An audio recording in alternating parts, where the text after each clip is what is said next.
Welcome viewer, I am Murugan S.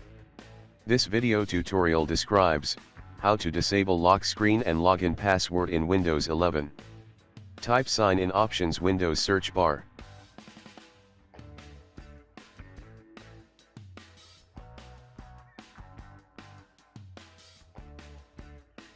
Click sign in options.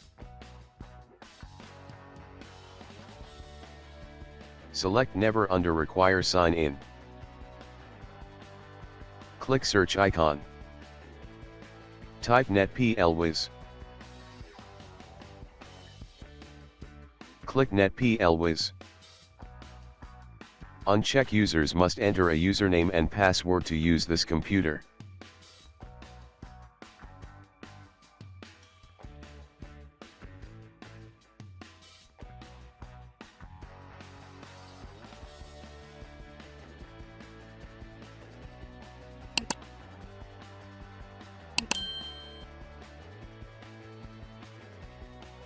Click OK.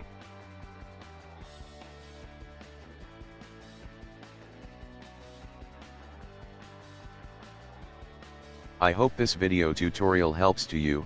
Please like, share and don't forget to subscribe my channel. Thank you very much. See you next video.